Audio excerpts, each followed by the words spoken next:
Richard, I'm unemployed, right? And the truth is, like I say, the cost of gas, the cost of electric, cost of water, right?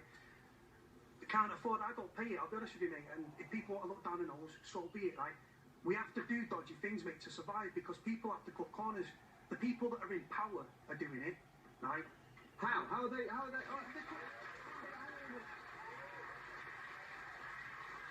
Just so I understand, Cody, what do you mean by that? In what way do people empower The whole system's corrupt, yeah? It's all flawed, right? The people that have got the money, like, look at the MP's expenses scandal, right? They're screwing the taxpayer, and it's just a vicious circle. The country's run by the rich, for the rich, right? And the gaps between the haves and have-nots, rate of inflation's going up X amount, the minimum wage is creeping up, the gaps are getting bigger year on year on year. And do you know what? I'll put my hand up and say, I will go out and commit crime. I'll do debt collection illegally. I do what I've got to do to survive, Richard. To put food in my mouth. It must be, they're applauding, but I must say that's probably only about a third of the room applauding that comment. It must be, Cody, possible for you to live a life in Britain in 2014 without breaking the law. That must be possible.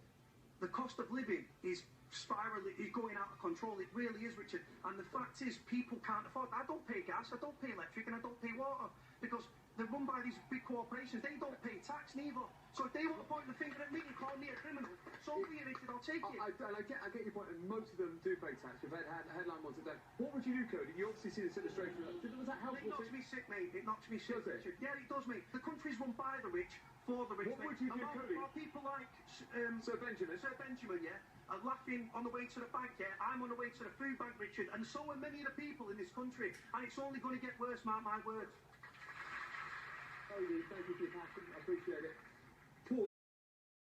Is a good way to earn a quick buck. Organised criminals prefer the regular income that they can get through drugs. And it wasn't just gangsters who profited from illegal narcotics. Door staff in Manchester nightclubs were in on the action too. The door staff began by taking payment to turn a blind eye to the dealers in their clubs. But it didn't take long for the door staff to realise that they could make much more money if they were actually in control of the drug supply themselves. So with the door staff competing with the traditional shape of organised crime, you had an increase in violence. I was doing the doors for a long time, and I was working on a certain door, and I was the head doorman, and I was only getting £15 an hour. When I took over the door, I was told by the bar manager, look, these gang in the corner, they're the West End gang, the West End being an area of Ashton. It was openly selling drugs in the club. As they'd been in a few weeks and stuff, I said to one of the elders, listen, you guys want to sell drugs in the club exclusively? I said, I want to bet the action. I said, how about this? You give me a backhander. I said, I will search everyone that comes into this club, apart from your lads. Right? Whatever drugs I take off them, I will sell them back to you at half the price that they'd go for. So I sell it back to them at sweater. They make 20 quid on top. I'd make money, they was making money. They sell drugs exclusively in the club. And then I got invited to a barbecue with the lads down in Droylsden, and we was having food and stuff like that. We started to talk shop. The lads just said, look, we're the gooch, man. And I was like, psh. Obviously, you know who the gooch gang are. Being from Manchester, being a street kid, the gooch had a fearsome reputation on the streets of Manchester.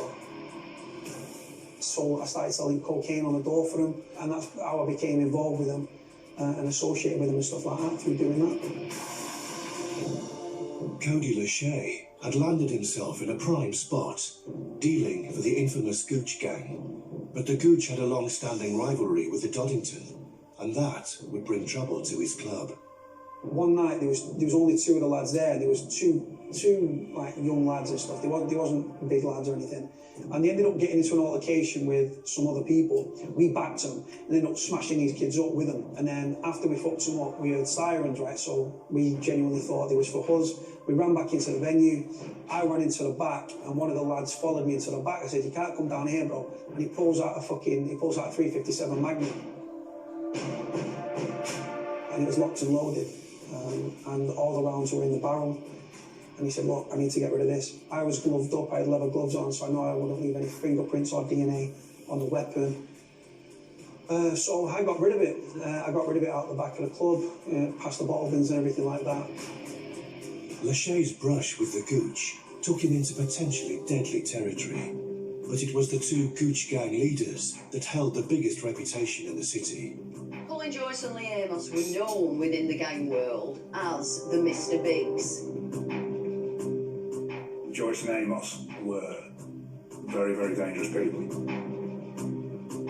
The most violent, the most deadly gangs are the ones that, on the smallest little whim, they'll go over the top. And that's how they become feared, dangerous, respected. The grip that they had on that area for a number of years, you can't underestimate it. It was big fish, man. And they were targeted relentlessly by the police, undercover surveillance operations and stuff like that. Gang members always have nicknames, and Colin Joyce was known as Piggy and Lee Amos Cabo. The grip over the city for decades. One man who's been part of that world is Cody Lachey.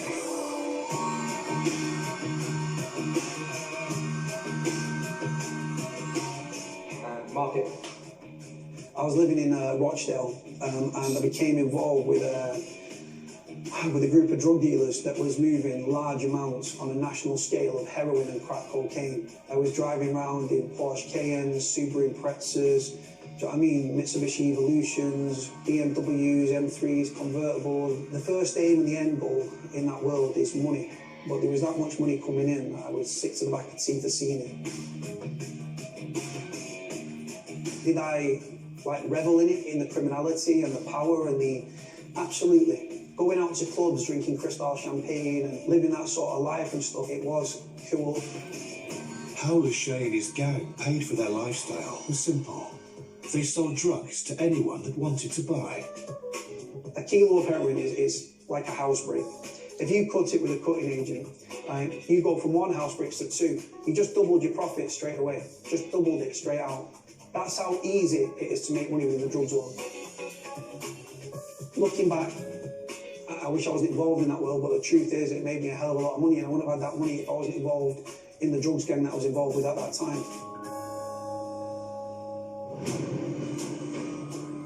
But dabbling in major drug dealing put Lachey and his gang in danger. Other firms who wanted a slice of those profits began to cause trouble. There was a time where a rival gang in Rochdale on Kingsway attacked one of our lads.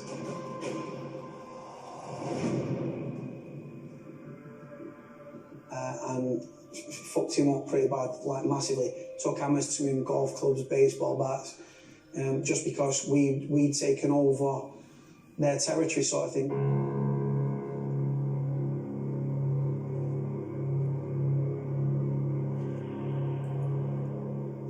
They jumped out and they attacked him, and they left him fighting for his life.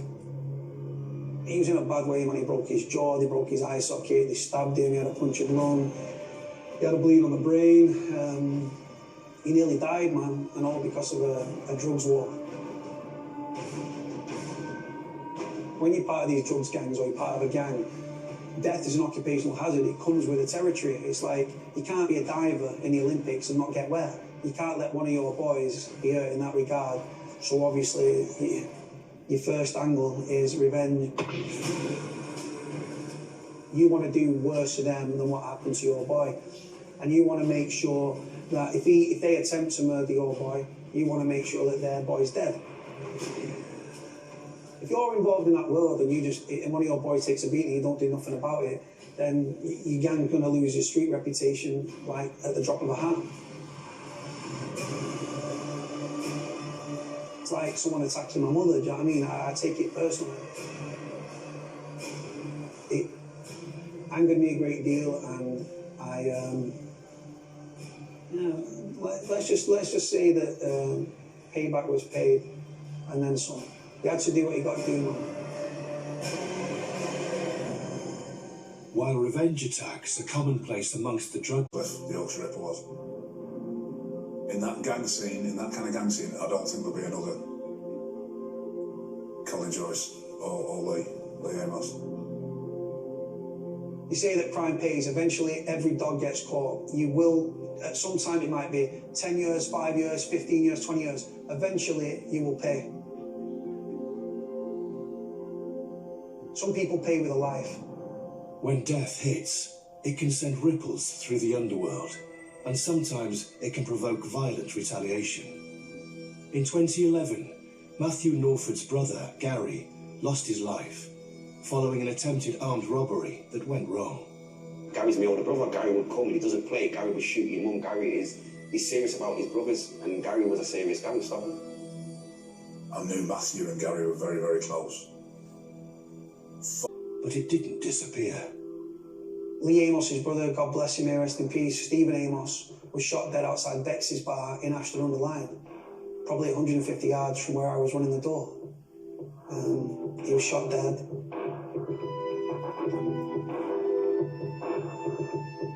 Lee came out in 2005 on prison licence, but absconded from that prison licence and went on the run. Joyce came out in 2007. Prior to him coming out, there was a buzz on the street. You could tell gang members were getting excited about this man coming out. Everybody knew Amos was on the run, and other gang members were jostling for position. All of them wanted to be near him, all of them wanted to be his right-hand man. And none of them were going to be, because Lee would always be his right-hand man. And they didn't in the next 12 months. When Colin Joyce and Lee Amos were taken out of the gang scene in Greater Manchester, that was absolutely massive for the area, and the communities really did breathe, and the police a big sigh of relief. The Gooch gang were jailed for 235 years, between 11 of them. That just shows how prominent the Gooch was, reference firearms in this city. 9 of them were people that I used to associate with when I was doing the doors. How many wannabe Colin Joyces or Lee Amoses are there out there? How many people are on the path to that level? How many more Colin Joyces are there? Not many. Colin Joyce was given a longer minimum sentence than Peter Sutcliffe, the Yorkshire Ripper, was. In that gang scene, in that kind of gang scene, I don't think there'll be another Colin Joyce or Lee Amos. You say that crime pays. Eventually, every dog gets caught. You will, at some time it might be 10 years, 5 years, 15 years, 20 years. Eventually, you will pay. Some people pay with a life. When death hits, it can send ripples through the underworld, and sometimes it can provoke violent retaliation. In 2011, Matthew Norford's brother, Gary, lost his life following an reputation for being a very good drug dealer. He had a reputation for being ruthless. He was good at what he did. He liked to control people. He was a manipulator. I think he manipulated the authorities as well. They basically ran their own gang, ran the drugs, and ran the guns. They were strapped, locked and loaded, and wouldn't think twice about pulling the trigger. In fact, they were so dangerous that police in the city stepped up their operation to bring them down. Greater Manchester Police did form a group of officers called Excalibur, who were basically deployed onto the streets to get to know these gang leaders and gang members, and to get information and to try and keep one step ahead of what was going on. During the late 1990s, as night falls, organised crime groups wage war to control the drugs trade, protect their turf, and carry out revenge. They put my name in the search engine and I come up as Britain's most wanted criminal. But what is it like being part of this criminal world? In this series, some of the UK's most notorious, dangerous, and violent criminals reveal the truth about gangster life. I've never been afraid to die. I used to wake up just ready for this. To be in this game, you need to have a certain character about you. They'll kill you on the streets, they'll kill you in prison. Violence is everywhere.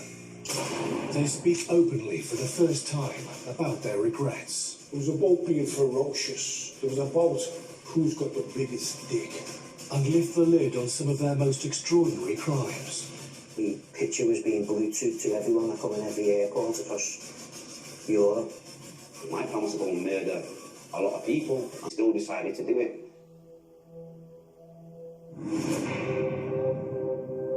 Crime doesn't pay. And at the end of the day, you don't want your mum and your dad and your brothers and your sisters having to bury you and planning your funeral. No mother should have to bury her son.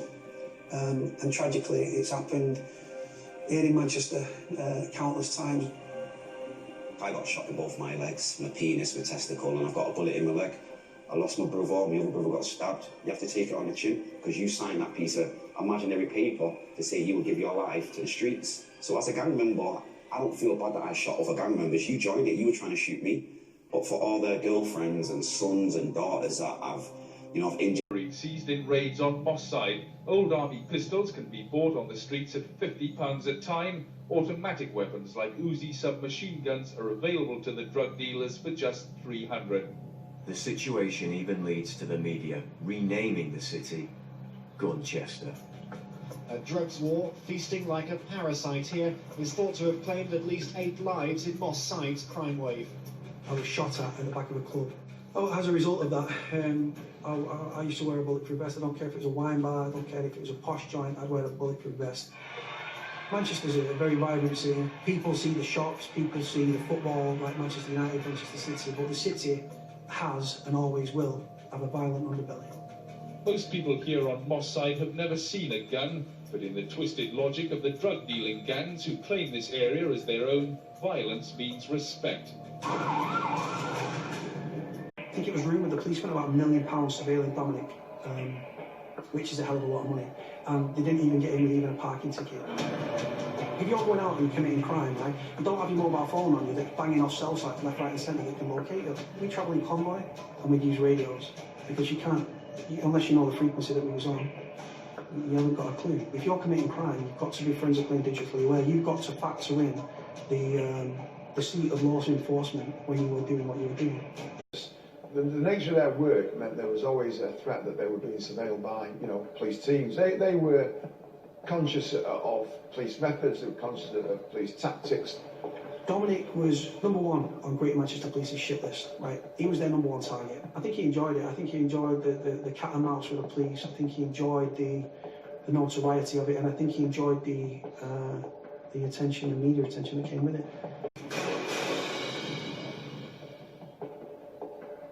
Martin Harding is now working in an armed and specialised police unit, trying to bring the brothers to justice. Moss Side's crime wave. I was shot at the back of a club. Oh, as a result of that, I used to wear a bulletproof vest. I don't care if it was a wine bar, I don't care if it was a posh joint, I'd wear a bulletproof vest. Manchester's a very vibrant city. People see the shops, people see the football, like Manchester United, Manchester City, but the city has and always will have a violent underbelly. Most people here on Moss Side have never seen a gun, but in the twisted logic of the drug-dealing gangs who claim this area as their own, violence means respect. Basically tell us stay away. Yeah. Dominic was contacted to be like a sort of community policing, if you will. Like he'd turn up, he'd mediate between people, he tried to sort people's problems out, and it went a long way within the community. He didn't want paying for his time. He was happy with a cooked breakfast. He loves his food. He loved his food. He loved his breakfast. So it'd go a long way with him because he understands that money's tight on the estates. They started. I think it was rumoured the police spent about £1 million surveilling Dominic, which is a hell of a lot of money, and they didn't even get him with even a parking ticket. If you're going out and committing crime, right, and don't have your mobile phone on you, that's banging off cell sites left, right and centre that can locate you. We travel in convoy and we'd use radios, because you can't, unless you know the frequency that we was on, you haven't got a clue. If you're committing crime, you've got to be forensically and digitally aware. You've got to factor in the seat of law enforcement when you were doing what you were doing. The police spent about £1 million surveilling Dominic, which is a hell of a lot of money, and they didn't even get him with even a parking ticket. If you're going out and committing crime, right, and don't have your mobile phone on you, that's banging off cell sites left, right and centre that can locate you. We travel in convoy and we'd use radios, because you can't, unless you know the frequency that we was on, you haven't got a clue. If you're committing crime, you've got to be forensically and digitally aware. You've got to factor in the the seat of law enforcement when you were doing what you were doing. In Manchester, that have been murdered, shot dead and stuff like that. I'm just fascinated by the person, to be honest with you. He's very interesting, he's very colourful, he's lived a very colourful life. He's got an aura around him that is very fun-loving, he's very, like, he's one-liners are second to none. He's got a very good sense of humour. Yeah, it's the jury. I want to know where the payment is. Hello? Strict, I'd say strict. He likes us in suits and stuff like that to carry ourselves a certain way. Right, you're pissing me off. Move out of the way, will you? Just keep your fucking noise down, or you'll be moving. Shut up. Shut up, I'll send someone out, I'll beat you up in a minute. Dominic was fully aware at this stage of people acted to be like a sort of community policing, if you will. Like he'd turn up, he'd mediate between people, he tried to sort people's problems out, and it went a long way within the community. He didn't want paying for his time. He was happy with a cooked breakfast. He loves his food. He loved his food. He loved his breakfast. So it'd go a long way with him because he understands that money's tight on the estates. They started their own community. Right, he was their #1 target. I think he enjoyed it. I think he enjoyed the cat and mouse with the police. I think he enjoyed the notoriety of it, and I think he enjoyed the attention, the media attention that came with it. Now the unions are being... You know, police teams, they were conscious of police methods, they were conscious of police tactics. Dominic was #1 on Greater Manchester Police's shit list, right? He was their #1 target. I think he enjoyed it. I think he enjoyed the cat and mouse with the police. I think he enjoyed the notoriety of it, and I think he enjoyed the attention, the media attention that came with it. Now the unions are